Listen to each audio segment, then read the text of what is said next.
Hello student, आज की class में हम स्टार्ट कर रहे हैं पोल्ट्री कीपिंग का नेक्स्ट टॉपिक, जिसमें आ जाएगा पोल्ट्री के प्रोडक्ट्स कौन कौन से हैं, इनका फीड कौन कौन सा या फिर ये कौन कौन सा आहार लेते हैं। तो स्टार्टिंग करते हैं हम फर्स्ट पोल्ट्री प्रोडक्ट से। कौन कौन से प्रोडक्ट हमें इनसे प्राप्त होते हैं, हम कुक्कुट का पालन क्यों करते हैं या फिर मुर्गी का पालन क्यों करते हैं, क्या चाहिए हमें इनसे। तो फर्स्ट स्टार्ट कर रहे हैं हम पोल्ट्री प्रोडक्ट्स। तो हमें मुर्गी पालन से क्या क्या प्राप्त होता है, तो कुक्कुट कृषि के लिए मुख्य उत्पाद अंडे एंड मीट होता है, तथा इनके जो सह उत्पाद होते हैं वो होते हैं फेदर्स एंड खाद। तो हम 4 प्रोडक्ट की बात कर रहे हैं, जिसमें स्टार्टिंग करते हैं हम एग से या फिर अंडे से। कि सबसे पहले जो मेन प्रोडक्ट इनके हैं एग एंड मीट, उनकी बात, देन इनके सह उत्पाद जो है फेदर एंड खाद। तो स्टार्टिंग एग। एग होता क्या है, किस प्रकार का होता है और कैसे इनसे ऊर्जा प्राप्त होती है। तो अंडे के अंदर हमें पता है कि योक एंड सफेदी भरी होती है। ये योक एंड जो सफेदी होती है ये हमें कितनी ऊर्जा प्रदान करते हैं। तो जैसे कि योक है, इसके सेवन से 350 कैलोरी प्रति 100 ग्राम एनर्जी प्राप्त होती है।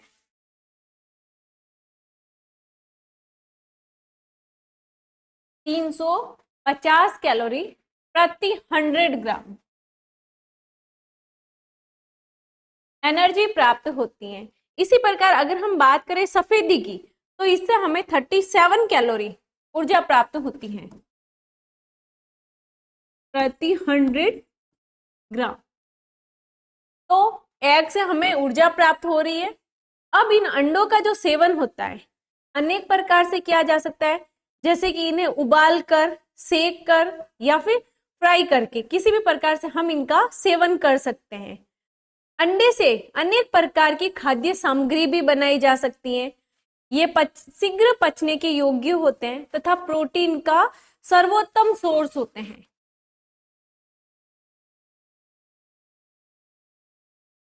प्रोटीन का सर्वोत्तम सोर्स होते हैं। इन अंडों का जब सेवन किया जाता है तो इनसे हमें क्या क्या मिलता है, जैसे विटामिन ए हो गया, राइबोफ्लेविन। विटामिन ए की कमी है तो हम अंडों का सेवन कर सकते हैं, राइबोफ्लेविन प्राप्त होता है। इसी तरह फास्फोरस एंड आयरन भी हमें प्राप्त होता है।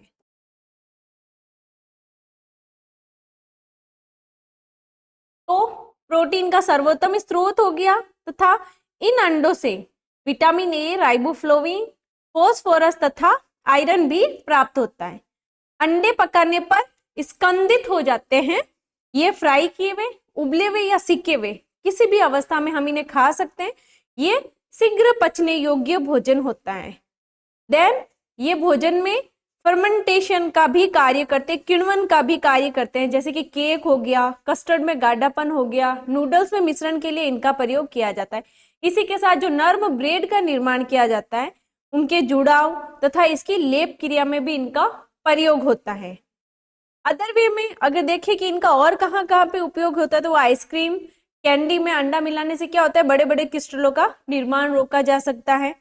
अंडे की जो एल्बुमिन होती है उसे कॉफी या सूप में मिलाया जाता है। ये तो हो गई सारी खाद्य सामग्री कि हम इन्हें खाने में किस प्रकार प्रयोग में ले सकते हैं।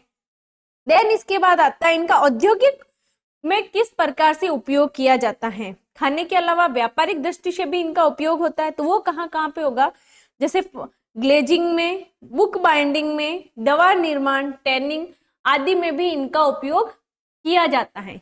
इसके पश्चात हम देखते हैं कि इसका केमिकल कंपोजिशन क्या क्या होगा, किस किस का इसमें मिश्रण होता है। तो इसमें सबसे अधिक मात्रा में वाटर पाया जाता है, जो कि 74.5% होता है, protein 12.1%, then amino acid 6.38%, fat and lipid 11.5%, vitamin B 0.027% and minerals 0.02% लगभग। तो यहाँ पे इनका केमिकल कंपोजिशन। इसके पश्चात हम बात करते हैं सेकेंड प्रोडक्ट, जिसमें आ जाता है मीट।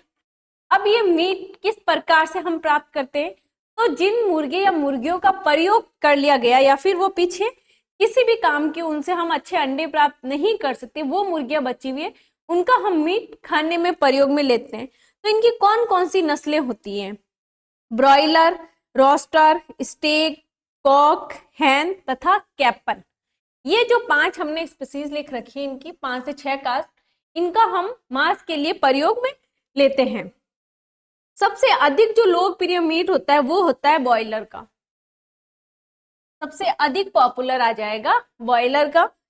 देन इसके पश्चात हम पढ़ते हैं कि इसके सह उत्पाद कौन कौन से होते हैं। तो हमने बात की थी कि इनके सह उत्पाद फेदर्स एंड खाद होती है।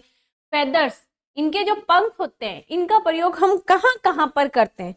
तो जैसे तकिए व रजाई बनाने में इनका प्रयोग किया जाता है। और जो बड़े फेदर्स होते हैं उनका प्रयोग शटल कॉक निर्माण में किया जाता है। ये व्यापारिक दृष्टि से बहुत महत्वपूर्ण होते हैं। देन इसके पश्चात हम बात करते हैं इनकी खाद। अब इनकी खाद कहाँ कहाँ पर प्रयुक्त की जाती है? तो जो खड़ी फसलें होती हैं,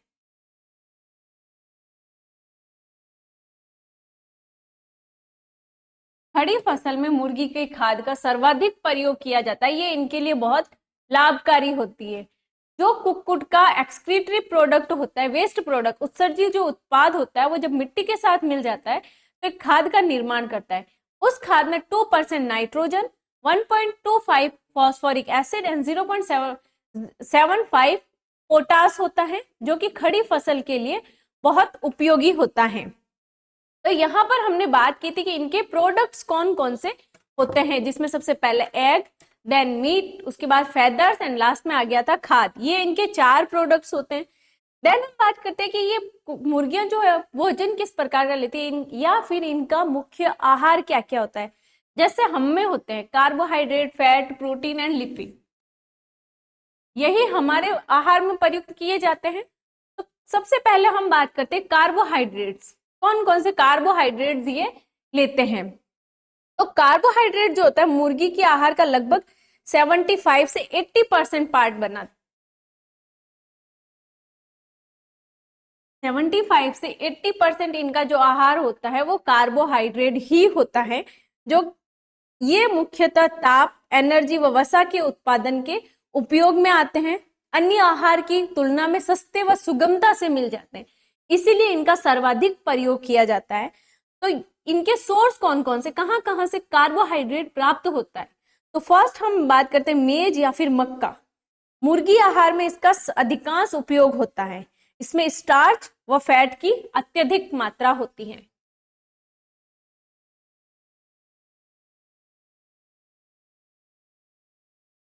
स्टार्च एंड फैट की अत्यधिक मात्रा होती है तथा इनका सर्वाधिक प्रयोग किया जाता है। देन आते हैं व्हीट या फिर गेहूं। मक्के के बाद गेहूं का नंबर आता है, जिसमें कैल्शियम कम होता है परंतु फास्फोरस अधिक होता है।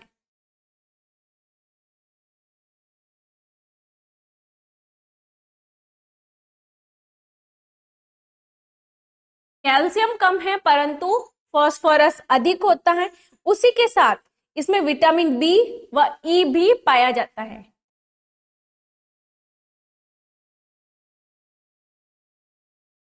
विटामिन बी एंड ई भी पाया जाता है। गेहूं को अनेक प्रकार से प्रयोग में ले सकते हैं, जैसे कि गेहूं की चापड़ हो गई या फिर गेहूं की मिडलिंग्स हो गई, उनके द्वारा इनका प्रयोग किया जाता है।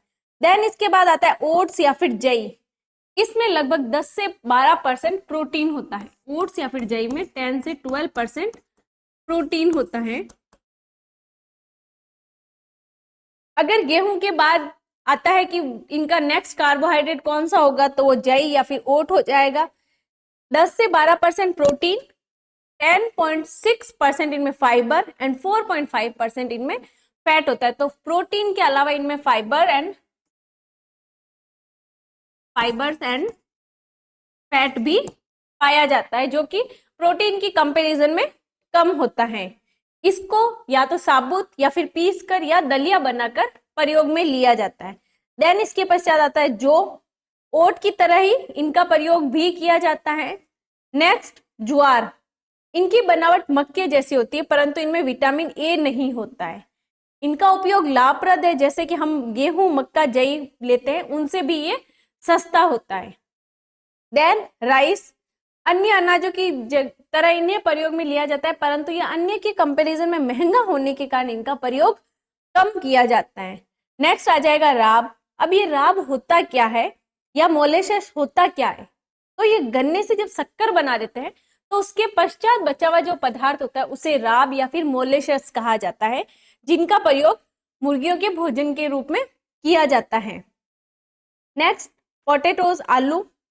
वे आलू जो छोटे होते हैं और हमारे लिए अनुपयोगी होते हैं, उन्हें उबालकर मुर्गियों को खिलाया जाता है। साइज में छोटे होंगे, जिनका हम लोग अपनी भोजन में प्रयोग नहीं करते, उन्हें क्या करेंगे, उबाल के मुर्गियों के आहार में प्रयोग में ले लेते हैं। तो यहाँ पे कार्बोहाइड्रेट में हमने बात की थी सबसे पहले मक्का, देन गेहूं, ओट, जई, ज्वार, चावल, राब तथा आलू, जिनका हम प्रयोग करते हैं मुर्गियों के कार्बोहाइड्रेट आहार के रूप में। नेक्स्ट इसके पश्चात आ जाता है इसमें फैट फीड। कौन कौन से फैट? ये ऊर्जा के मुख्य सोर्स होते हैं।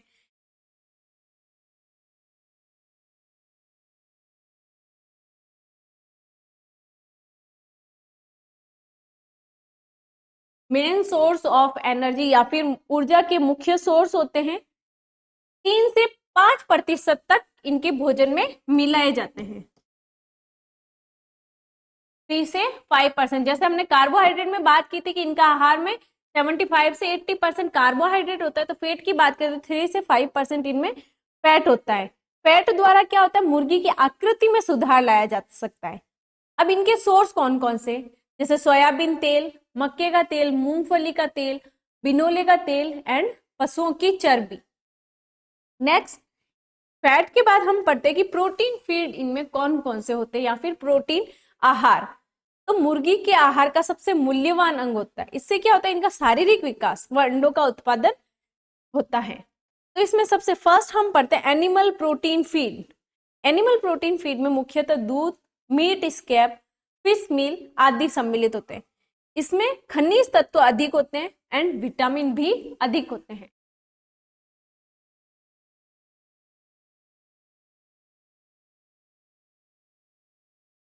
मिनरल्स एंड विटामिन अत्यधिक मात्रा में पाए जाते हैं। देन वेजिटेबल फीड्स, तो इनमें मुख्यतः सोयाबीन मील हो गया, बिनोले की खल, मूंगफली की खल, अलसी की खल, सूरजमुखी की खल आदि काम में ली जाती है। देन मिल्क, जो कि इनके प्रोटीन का सबसे अच्छा सोर्स माना जाता है, परंतु महंगा होने के कारण इनका प्रयोग बहुत कम किया जाता है। देन मीट स्क्रैप, तो मुर्गी आहार में इनका प्रयोग प्रोटीन व खनिज पदार्थ प्राप्त करने के लिए किया जाता है, प्रोटीन एंड मिनरल्स के लिए।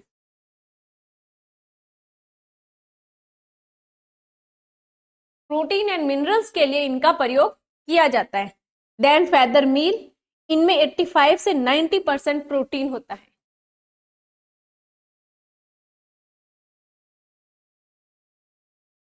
फेदर मील में 85 से 90% प्रोटीन होता है, परंतु आवश्यक एमिनो एसिड्स की कमी होती है। इनका उपयोग आहार के प्रोटीन का लगभग 10 से 20% पार्ट के लिए किया जाता है। जितना प्रोटीन हम आहार में ले रहे हैं उसका 10 से 20% पार्ट तो फेदर मील का ही होता है। इनमें एमिनो एसिड्स कम होते हैं।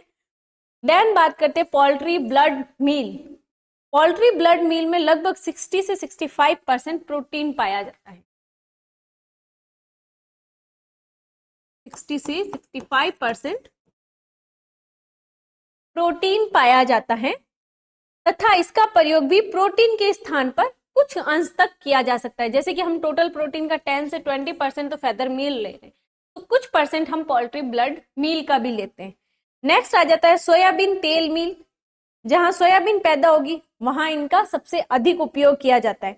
भारत में मूंगफली की खल का प्रयोग किया जाता है क्योंकि यहाँ पे सोयाबीन की अपेक्षा मूंगफली अत्यधिक होती है।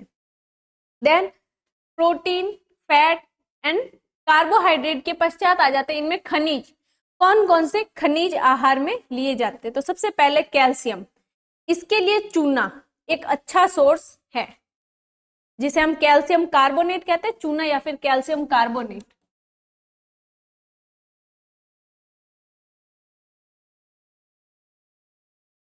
ये खनिज के लिए बहुत अच्छा सोर्स होता है।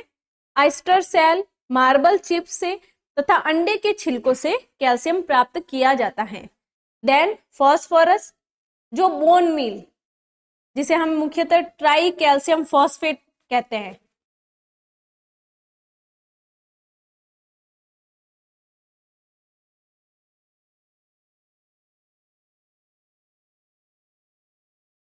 ये बोन मील जो मुख्यतः ट्राई कैल्शियम फॉस्फेट होते हैं, उनमें फॉस्फोरस के रूप में प्राप्त होता है। देन मैग्नीज, तो इसकी आवश्यकता केवल 50 पार्ट्स पर सीलियन के अनुपात में होती है। ये क्या करता है, हड्डियों की बनावट तथा हैचिंग के लिए आवश्यक होता है, बोन्स के लिए ये आवश्यक होता है, हड्डियों की बनावट। देन लास्ट आ जाता है सॉल्ट, तो सॉल्ट या सोडियम क्लोराइड स्वाद तथा पाचन क्रिया के लिए आवश्यक होता है।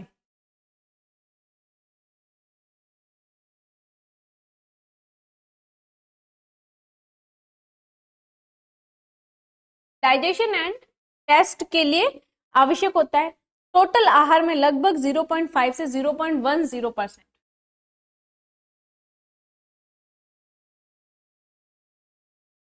सॉल्ट मिक्स किया जाता है जिससे कि इनका स्वाद अच्छा हो जाए। इसी प्रकार आयरन आयोडीन की आवश्यकता भी होती है। सॉल्ट के पश्चात आ जाता है आयरन एंड आयोडीन। इनका प्रयोग भी मुर्गी के आहार में किया जाता है। तो यहाँ पर हमने आज सिर्फ 2 ही टॉपिक लिए हैं पोल्ट्री कीपिंग के, जिसमें सबसे फर्स्ट आ गया पोल्ट्री प्रोडक्ट। इसमें हमने बात की थी egg, meat, feather and manure या फिर खाद। यही 4 टॉपिक हमने पढ़े थे, जिसमें मुख्य उत्पाद जो होता है इनके एग एंड मीट होता है, एंड सह उत्पाद के रूप में फेदर एंड मैनर आ जाते हैं। देन हमने इनके फीड की बात की थी, कौन कौन सा आहार लेते हैं। तो मुख्य आहार कार्बोहाइड्रेट जो कि लगभग 75 से 80% होता है, उसके पश्चात fat, then protein and last आ जाता है मिनरल। इनका प्रयोग हम इनके आहार के रूप में करते हैं। नेक्स्ट अब इनमें टॉपिक रहेगा कि इनकी डिजीज कौन कौन सी, जो कि लास्ट क्लास में आ जाएगा। आज के लिए इतना ही, थैंक यू।